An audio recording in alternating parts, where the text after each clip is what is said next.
सत श्री अकाल बेटा जी। इस वीडियो में हम देख लेंगे कि पोटेंशियल ड्रॉप्स अगर हमें सीरीज में जल्दी निकालने हो, फटाफट निकालने हो, तो किस तरह से कर सकते हैं। अभी तक हम क्या करते हैं, मान लीजिए हमें पूछा गया है इस सर्किट में कि ये 2 ओम का रेजिस्टर जो होगा वो कितना वोल्टेज ड्रॉप करेगा।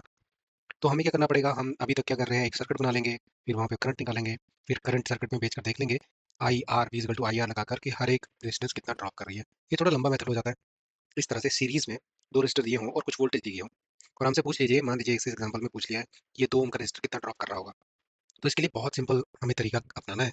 2 ओम का रेजिस्टर यानी कि 2 लिखा, जिस रेजिस्टर की रेजिस्टेंस ड्रॉप हमें पता करना है ऊपर लिखा, डिवाइडेड बाय उस सर्किट में सीरीज में लगे हुए ये, तो टोटल रेजिस्टेंस कितनी है, यहाँ 2 जमा 3 है, तो टोटल 5 है, वो लिख दिया नीचे।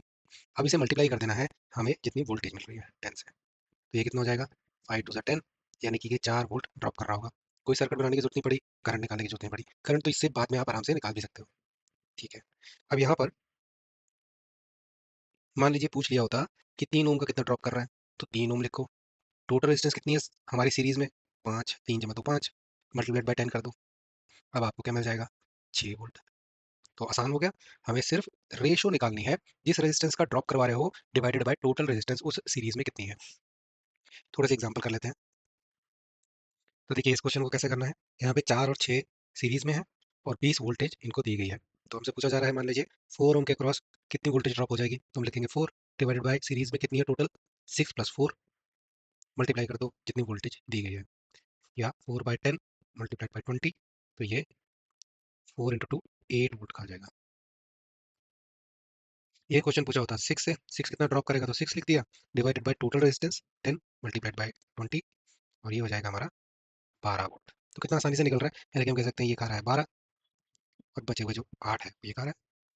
ये 4 क्वेश्चन देख लीजिए, इनमें जहाँ जहाँ रेड मार्क लगाया हुआ है इस तरह से, वही आपको पोटेंशियल ड्रॉप निकालना है। पॉज कर लीजिए स्क्रीन और इन क्वेश्चंस को नोट कर लीजिए और खुद से आंसर निकालने की कोशिश कीजिए। आगे अगली स्लाइड पर मैं इनके आंसर्स लिख रहा हूँ। ये आंसर्स हैं इनके, देख लीजिए, मैच कर लीजिए अगर इसमें कोई कंफ्यूजन हो रही है, और अच्छे से प्रैक्टिस कर लीजिए खुद से, और उसके बाद ही आगे बढ़िए। ज़रूरी नहीं 2 रेज़िस्टर्स ही हों, अगर 3 भी होंगे, 4 भी होंगे, तब भी ये तरीका हम यूज़ कर सकते हैं। हो क्या रहा है, जब सीरीज़ में रेज़िस्टर्स होते हैं, तो उनकी जो पोटेंशियल ड्रॉप्स होंगे, वो उनकी रेज़िस्टेंस के अकॉर्डिंग ही होती हैं, क्योंकि करंट सेम जा रहे हैं। तो हम उस कॉन्सेप्ट का, उस लॉजिक का यूज़ कर रहे हैं।